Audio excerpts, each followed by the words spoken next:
Welcome to the Pillbox podcast.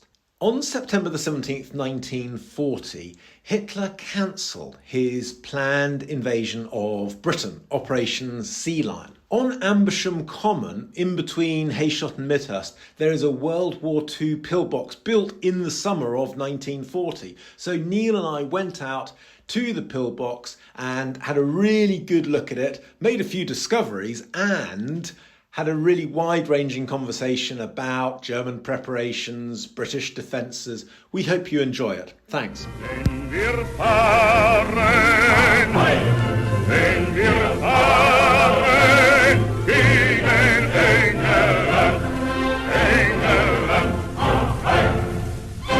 Right, morning Neil. Morning, Tim. We are on Amersham Common, just outside Midhurst. We're on a slope. And once again, we've run past this a few times. Yeah, we know this pillbox, built sometime in 1940, the summer of 1940. We're here on a wet and rainy day on the 17th September 1940. 17th of September.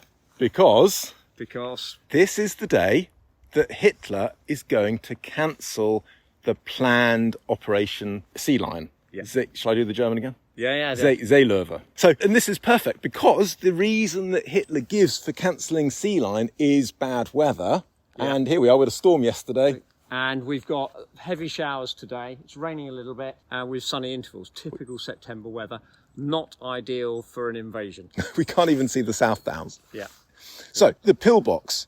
Neil, just describe the pillbox and tell us about it. Yeah, so I'll describe the location. It sits halfway up a 25-metre east-facing slope, and the pillbox faces to the east, which is actually quite pertinent because obviously we know now that actually the intended invasion beaches for Operation Sealion was Kent and East Sussex. Right. So therefore, the Germans presumably would have been coming from an easterly direction, so the pillbox is in the right place. We were talking about the location on the way up here, and the funny thing is we've walked up here from the back of Cowdray and we crossed the old railway line. So this is, a couple hundred... That's right. We're about max 300 metres from the east-west running railway line from Petworth to Midhurst. Right, so bricks, concrete, troops can be... These were built by the Royal Engineers. Yeah. Or local contractors. They were contracted out to local contractors under supervision of the Royal Engineers. Right. But and we can pop inside. This one is in remarkably good condition. Yes. Do we want to speculate? There's various types of pillbox, and we think it's a octagon. It's 8-sided. Yeah. But we think it's possibly a Type 24. Right. So I think there's four main types of pillbox, and this doesn't fit, or we can't match this up to any of the designs.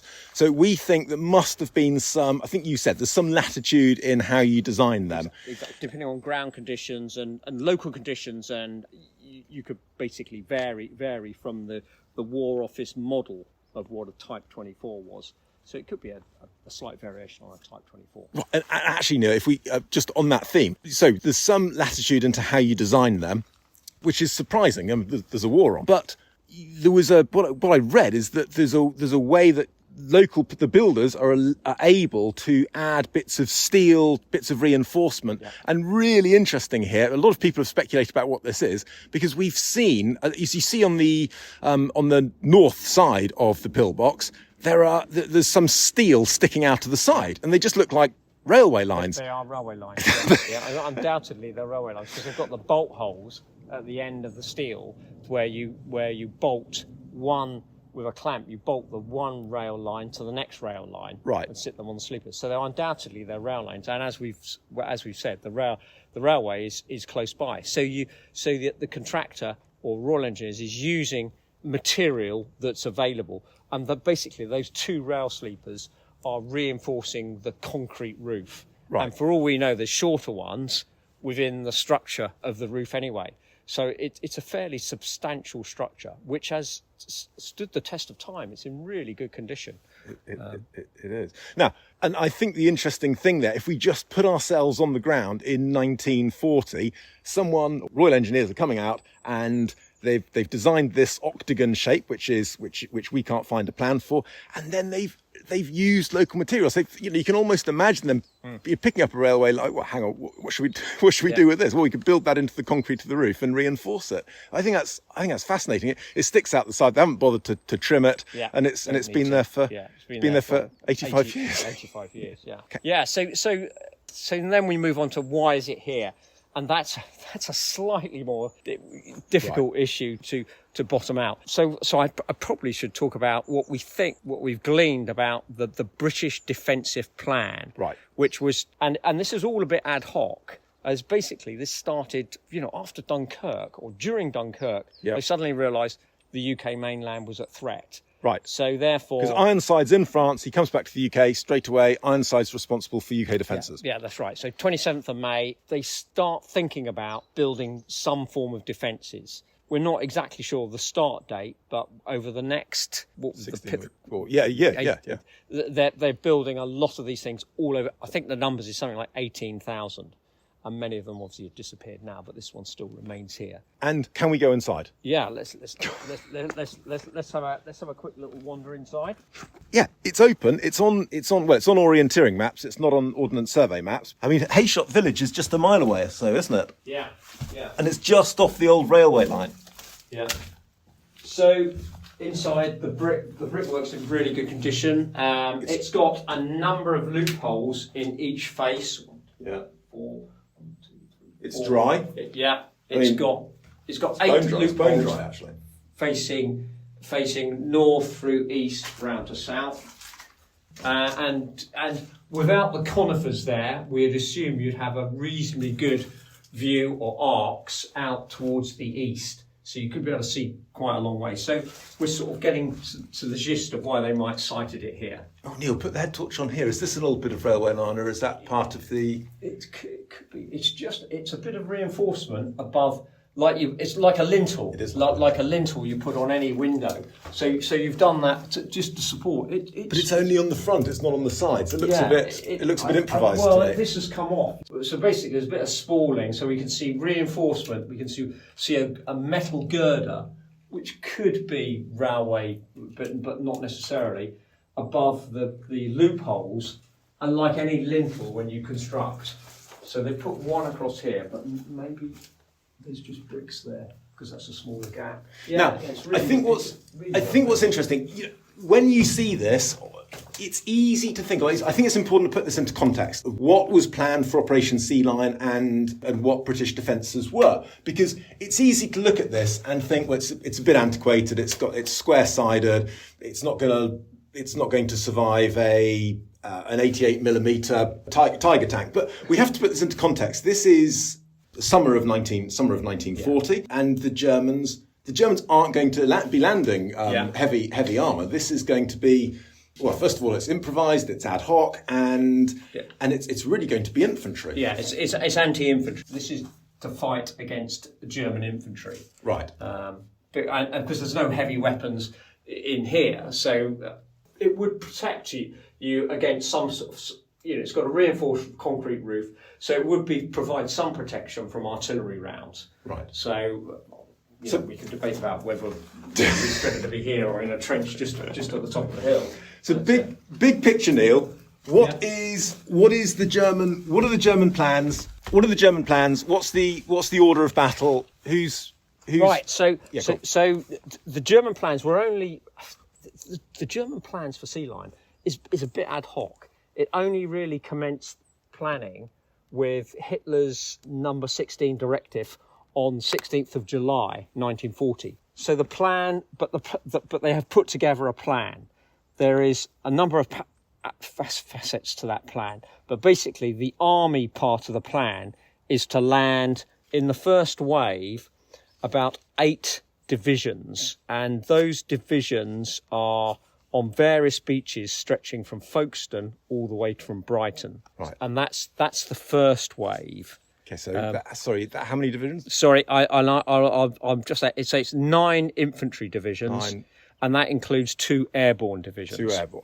And a division about 17,000 men. Exactly. A German division. Yeah, about 17,000 men. Okay. So, and within a division, you'll have elements of artillery, engineers and various other assets within the division. But the detail of this is how are you going to get them across the channel? And this bit's fascinating for me, because the plan is mostly to rely on barges, and these are barges that are requisitioned from transport companies going up and down the Rhine. Exactly. These are Rhineland inland barges, astonishing. Flat-bottomed. Yeah. Top speed of 4 knots an hour. And they will be assisted across the channel by tugs. Right. Now, whether any of them go on their own speed, we assume that because the sea conditions are so different, that they need to be tugged across the channel. Yeah. Because of the numbers involved, we're talking about shifting, in the first wave, 9 divisions, which is considerable. The plan is for 138,000 men to come across. You're going to have to use these tugs multiple times. Right. Sorry, you can use these barges multiple times. So the plan is that the first echelon, the tugs tow these barges across. They land on beaches at high tide. Yeah. They've decided that also restricts timings and etc. And then you have to refloat these barges again at high tide and tow them back again for the second echelon. Right, because they're just sitting on yeah, of course. Because from what we know now, it seems highly improbable. The success of this seems highly improbable because there's so many variables. And then Tim, you've done a little bit of research on the Kriegsmarine and the Royal Navy. The Royal Navy threat is significant to this crossing of the Channel. Right. This is key, and I think this is the bit that gets forgotten in looking at the broad sweep of World War II. At the beginning of World War II, Britain has the biggest navy in the world, and the German plan is to cross the Channel. Well, Britain has 12 battleships up at Scapa Flow. The Admiralty plan, Churchill asks for 3 battleships to be moved further south. They compromise. There's a bit of a to and fro, but the Royal Navy agreed to move them to Rosyth, which is just about 300 miles closer to Edinburgh, obviously. In Portsmouth, of course, super local to here, there are 12 destroyers. So we imagine, we can actually imagine just by Gunwharf Quays, the 12 destroyers there. Well, 12 destroyers will be out in the Channel in an hour or so. Yeah. And then there's a big battleship, HMS Revenge, over in Plymouth, a World War I era. But even sailing from Scotland, actually, you're only talking about what? Well, you're talking about possibly a day? Yeah, day sailing, yeah. Yeah, day sailing. And we know, actually, Admiral Raeder, head of the Kriegsmarine, was actually very sceptical of this whole plan and was really concerned about this wide front of landing beaches from Ramsgate in Kent to the Isle of Wight because he preferred a far narrower front because he was really concerned about the Royal Navy and the success of the operation. He was, as I say, he was very sceptical about being able to support such a seaborne invasion. Yes, because to put it in context, we've got these slow-moving, flat-bottomed barges, 4 knots an hour across the Channel, and then you've got you would have battleships from which again to imagine that about twice the size of HMS Belfast, which we all know, twice the size of HMS Belfast, and they're steaming at over 20 knots. Yeah. So I mean, just they've got a range of 15 miles with their main guns, and this is the thing we can put this into context and think of other events in World War II to show how effective the Royal Navy would have been. They've already acquitted themselves very well in Norway, which is a similar sort of land support role. They've acquitted themselves brilliantly at Dunkirk, and then later on in the end of summer 1941, in a year's time, they'll again in Crete in the invasion and then evacuation of Greece, and then evacuation of Crete. This is what they do, and this is they'll be very effective at this. Yeah, I guess we should talk about the possibilities of success of this operation. 0. Exactly. I mean, the only sort of positive is actually the German army has been, up until this time, incredibly proficient. We're talking about Poland, the Netherlands, Norway, Netherlands, Belgium, and then France. And obviously the Blitzkrieg has worked really well for the Germans. And one of the positives I'd point to is the competence of a lot of the senior German generals. We're talking about von Rundstedt, and von Rundstedt is Army Group A, who's come all across France and the Netherlands, been very successful with the armoured thrust. He's got generals under him, his Chief of Staff Manstein, the Manstein Plan, he was the one that diverted through the Ardennes and sidestepped the British and the Belgians and went straight into it and cut through France. At the cutting edge of that force was Heinz Guderian and his Panzer Corps, which again incredibly effective. Although they lost 50% of their tanks, but they basically got all the way to Dunkirk.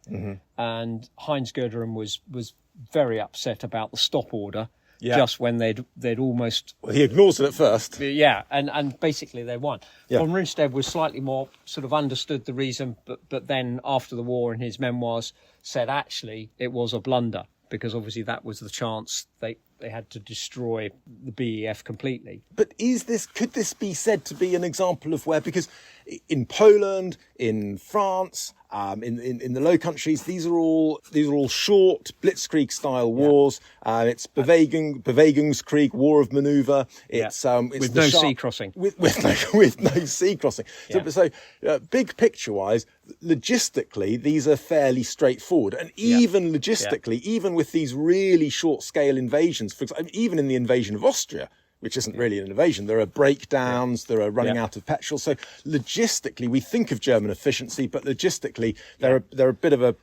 actually a bit of a disaster. No. We see this again in North Africa with Rommel, and of course, this is going to be really this lack of planning and lack of focus on logistics, which again it seems very un-German, but this is a theme that goes the whole way through the war. It gets exposed massively, of course, in Barbarossa. Yeah.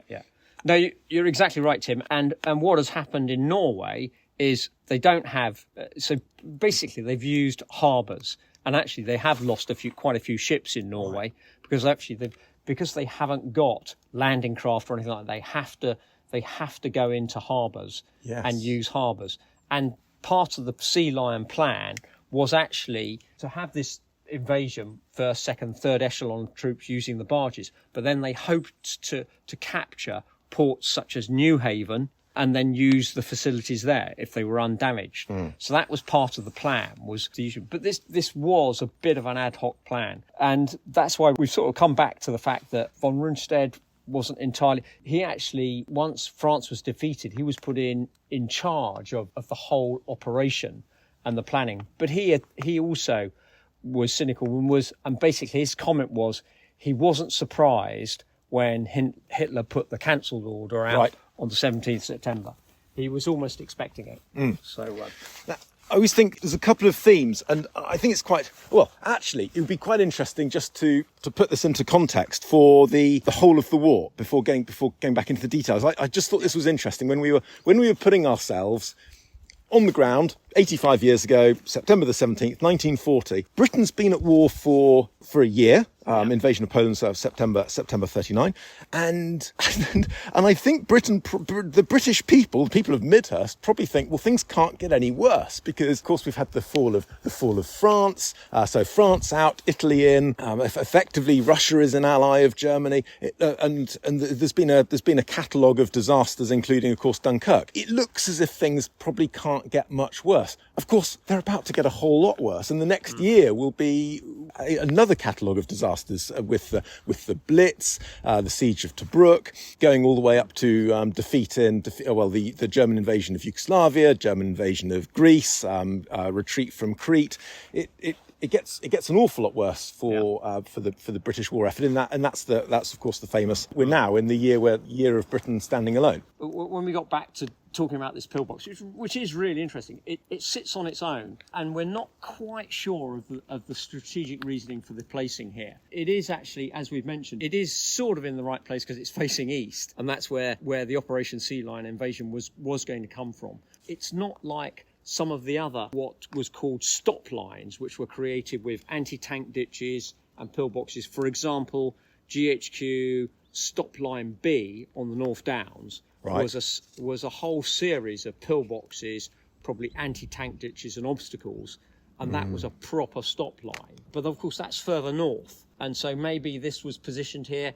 You know, we speculated part of, and Churchill acknowledged this, part of the building of all these defences was actually to reinforce the morale of the British people. Right. So actually, if you saw a pillbox being built in your local area, and you lived in Midhurst, you know, that fortify you a bit that you know, at least the British government was doing something to think about the possible invasion of the Germans, because it was well known that, and it was in the media, that a German invasion was expected. Right, something for the Home Guard to practice on. One point I think to make is, and again, just looking at the broad sweep of the war, or tactically what happens later in the war, is that if we put ourselves on the ground again in September 1940, the British are terrified of paratroopers, and the Germans are terrified of. Just noticed those steel prongs sticking out of the ground here. Did you have you seen those before?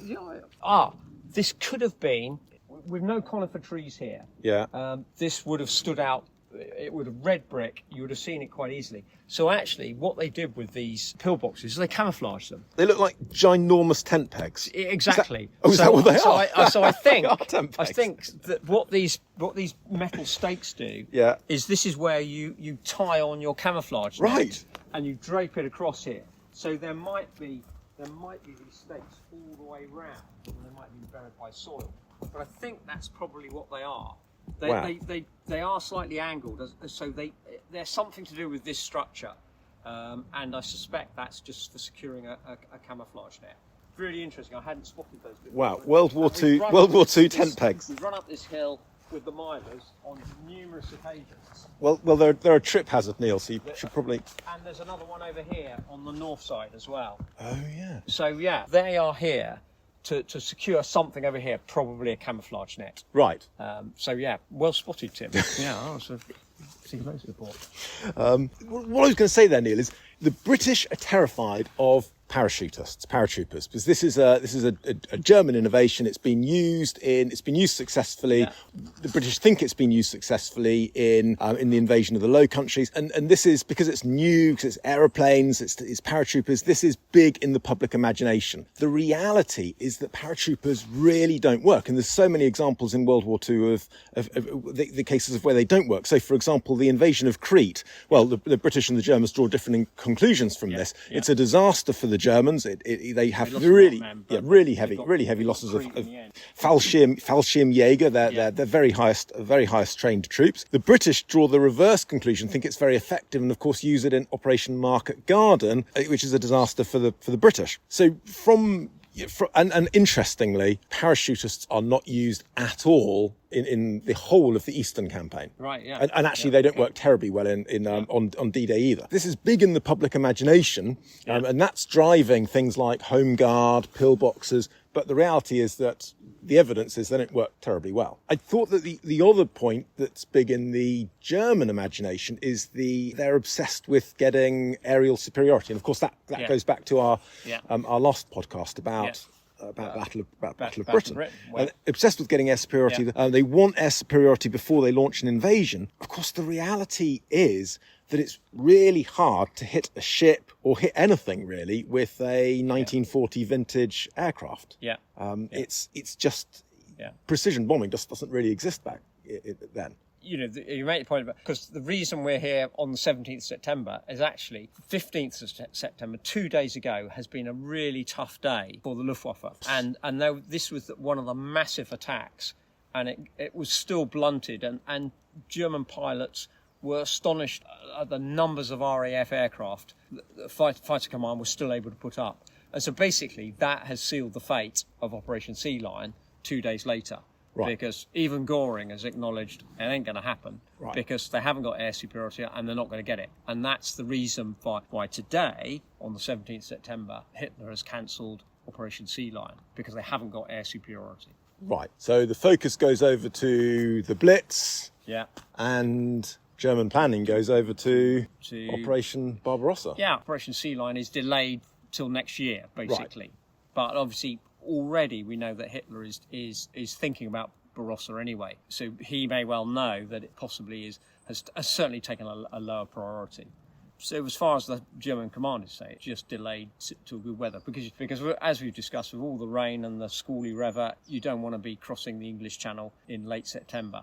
The original plan in 16th of July was that, I think it was tides as well, actual date for the possible invasion was the 22nd to the 26th of September. Right. That was the original in July. The reason they came up with that date was presumably the end of September was they didn't want to go into autumn, but the conversion of Rhineland barges was only going to be complete by something like mid-September. Right. They only have enough barges for then. So they had this narrow window of opportunity, and then they were looking at tide as well, and they wanted high tide, so they were able to they wanted to land on high tide, which is interesting because in Normandy we're trying to land landing craft on low tide, right. so they'd have a lot more beach, so we'd be further away from the Germans. But the Germans wanted to land their barges on high tide, right? So they beached the barges because it'd be easier to get the kit off them. Right, because they haven't got front loading. Front loading it's and really so. Yeah, so we've come back to the way that this whole Operation Sealion is looking not very viable at all. Right, and I think what's remarkable, Neil, is that we've got through this entire chat without a single Dad's Army reference. Yeah, well, that's good. In actual fact, that's probably very pertinent because they've only really started the LDV, the Local Defence Volunteers, have only been set up, I think, it's all a bit ad hoc, the end of May. I think Anthony Eden has only put out the call. So certainly in August, they've got is armbands and their own shotguns and a few. Well, I was going to contradict you there. Am I allowed to? Yeah, of course. Well, by September, I think there's by September they've got some weapons. Yeah, there's nearly 800,000 because there's 1 million men are recruited to the local defence force. Now, I think what's really interesting is, so Eden, you're absolutely right. Eden calls it the local defence LDV, local defence volunteers. Almost immediately, Churchill decides he doesn't like the name, right, and says, "I want it to be called Home Guard." Right. But Eden says, "Well, we've just printed a million badges, right. so that doesn't really work. There is a war on." Yeah. But Churchill, every time he references it, he always just insists on calling them Home Guard until it just becomes untenable, and they actually have to call it the Home Guard. Guard. They have to change the badges. Yeah. Well, I think this is an interesting point because we have this idea of the Home Guard carrying broomsticks, whereas in actual fact, this is part of Britain's strength. By September they've got. So in autumn, I thought it was September, but then it's more like autumn, so it's not quite clear when these were going to arrive. They've ordered 800,000 World War I rifles from America. From America, exactly. Yeah. So they're actually pretty well equipped. Now, I think the interesting thing about the Home Guard is, of course, it is the Home Guard, so it's 1 million men dispersed across the whole of Britain, so everyone's in their local town. Yeah, and the other thing is, still at this point, there is a lot of, 300,000 of the BEF were off the beaches of Dunkirk. So actually, there's quite a few British Army regular soldiers back in the UK mainland. The British Defence Plan is for those to be used, the emphasis to be used on regular soldiers, probably until the Home Guard are fully trained. So the Home Guard are more local defence spotting and spotting Germans, but not actually necessarily doing the main thrust of the fighting. Yeah, that's my understanding. Just to go back to the pillbox, I think that'd be a nice way to finish up because just as we were walking up here, we basically decided, and we're guessing here, but your gut feeling and my gut feeling, we sort of came to this independently. We think this is built late. Yeah. After the Ironside plan, because what you said earlier, this is after Brooke takes over. Yeah, that's right. And part of that, it's a lovely structure. It's built out of brick. And it's brick on the outside and brick on the inside. Unsurprisingly, there were shortages. And apparently they were running out of wood and formwork. Right. So ideally, you'd probably want to build this out of concrete and you'd put formwork up, or certainly on the outside, maybe have a brick skin on the inside and then pour concrete in the middle. Right. Actually, we've measured it, it is 30 inches thick. So it's probably got a brick skin on the outside and a brick skin on the inside. And what the sources suggested was because they were running out of wooden formwork, it had to have a brick skin on the outside. So this implies that it was later on in the construction. Right. So it could well have been built around this time. Around September 1940. Around the time that Sealion was being cancelled. Right. And also that what they suggested was if they started constructing in, I think, July, maybe June, July, that most of the 18,000 pillboxes were constructed in the first 16 weeks. Well, actually, July, August, September, October. Yeah. So it could have been constructed around about September. We think the location of it, the fact that it's not, you mentioned the GHQ line, which is up on the North Downs. GHQ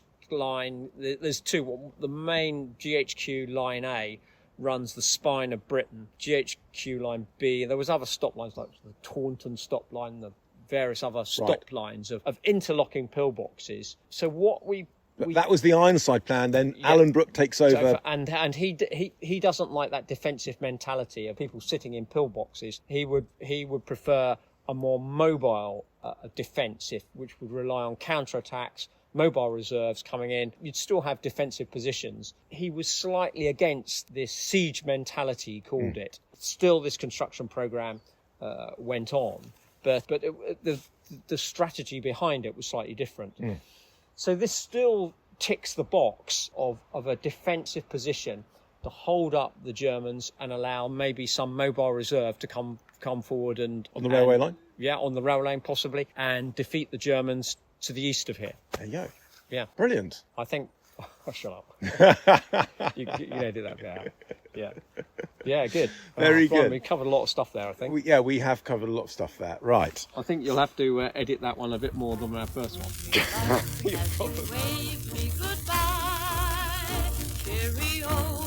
Good stuff. Yeah.